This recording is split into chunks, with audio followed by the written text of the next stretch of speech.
What we're about to show you here is our tackling circuit. In our tackling circuit, this is the way we start practice, and obviously it's a non-padded practice. We have 4 stations that we'll do with 2-minute circuits and a 30-second break in between.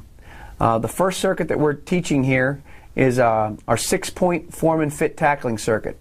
So as you look at the players here, they'll get in a 6-point stance using their hands, their knees, and their toes in a 6-point stance in front of two large bags right here. The coaching points on this as we go through the 6-point circuit are that the players are going to extend through the ball carrier. They're tackling. When we coach tackling with the chest on the rise. We want to make a chest-to-chest tackle. We want to sky our eyes.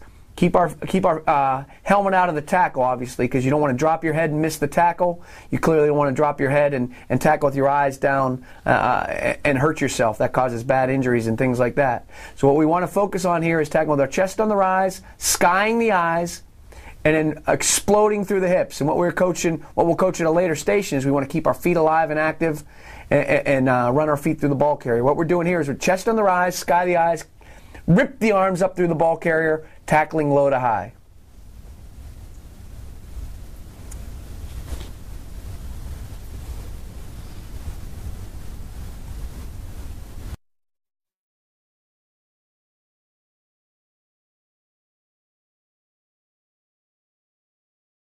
Second progression in our tackle circuit is we try to teach the players break the drill, as you see, and they progress on to the next circuit. And then what we're teaching here is an angle tackle. On this angle tackle, we call it shuffle alley. And the coaching point on this tackling drill is that we want to have our vision on the near hip of the ball carrier. Our vision's on the near hip of the ball carriers. The ball carriers are about the ball carrier and the tackler are about 5 yards apart.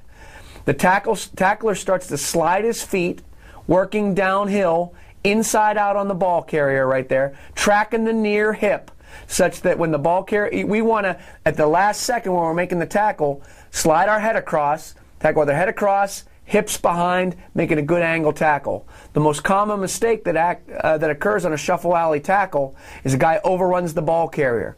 We want it, and the key to it is tracking the near hip of the ball carrier, staying inside out on the ball. So as you see the players here, they're sliding downhill, not crossing their feet, and they work to track the near hip of the ball carrier and tag off on the backside hip to ensure that proper angle.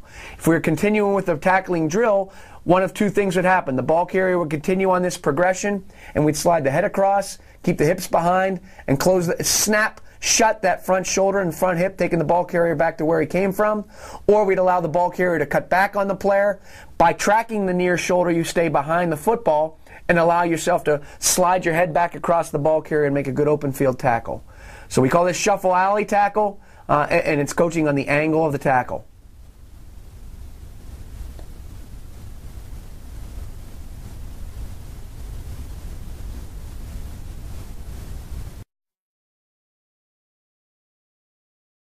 The third station in our tackling circuit is what we call just a perfect form and fit tackle right here. So what will get the ball carrier and the tacklers approximately 10 yards apart. The players, as you can see, will work up and they'll sprint to close ground on the ball carrier. Sprint to close ground. That's the most important thing. Don't gear down. Don't break down too far away from the ball carrier.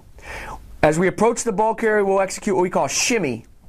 And when we talk about shimmying, we talk about widening our base, shortening our stride, crunching our toes, coming into a good football position with our knees bent, chest up, eyes up. Now as the players start to tackle the ball carrier, what they should eventually do, now they can go to their right and their left. But what they want to be able to do on the form and fit is step to a stagger. And neither of those guys did that right there. But as they step to a stagger, they want to step either their right or their left leg into the ball carrier right there. And they want to get themselves in a perfect power clean position with the knees bent, chest up, eyes up, exploding through the ball carrier. Now as we go to make the form tackle, we want to tackle the chest on the rise, sky the eyes, see what you tackle, all right, face up, eyes up, all right, tackle the chest, sky the eyes, keep the feet alive and active, and rip your arms up through the ball carrier, keeping your elbows tight. Don't wrap your arms around the ball carrier. You wrap your arms around your girlfriend. You wrap your arms around your wife. You rip your arms up through the ball carrier. Now as we progress in the drill, what we'll have the ball carriers do is they'll come up straight ahead and they'll go at a 45-degree angle to the right or to the left. So the players execute the exact same shimmy, sprint, shimmy, ready to break to their right and to their left, point their knee in the direction they want to go, and now they have to execute the angle tackling drill that we learned in the last station. So they're now aiming at the near shoulder. Their vision is on the near shoulder, that or near hip of the ball carrier right there, near shoulder and hip of the ball carrier, and that's where they're aiming. As the ball carriers go there, they got to slide their head across, make a profile tackle with their head across, hips behind, tackling the near hip of the ball carrier, and then eventually closing that front shoulder and hip to take the ball carrier back to where he came from. Again, we call this, again, it's a shimmy tackle, form and fit tackle, but at an angle right here. Attacking the near hip and shoulder of the ball carrier. Don't get overextended. Don't lunge. Perfect perfect body positioning with the knees bent, chest up, eyes up. Close that front shoulder on contact right there. Keep your feet alive and speed your feet. Keep your feet alive and active on contact. 41 there, if you just watched him, he wrapped his arms around the ball carrier. You got to rip your arms up through the ball carrier. Be violent as you rip your arms up through the ball carrier. Be violent. Elbows tight to the body. We got to be more violent. Don't overrun it. We always tell our guys, if you're attacking the far shoulder of the ball carrier, you're going to miss on the overrun. He's going to be able to cut back on you. More big plays occur in games because of overruns than because of not being fast enough to close ground.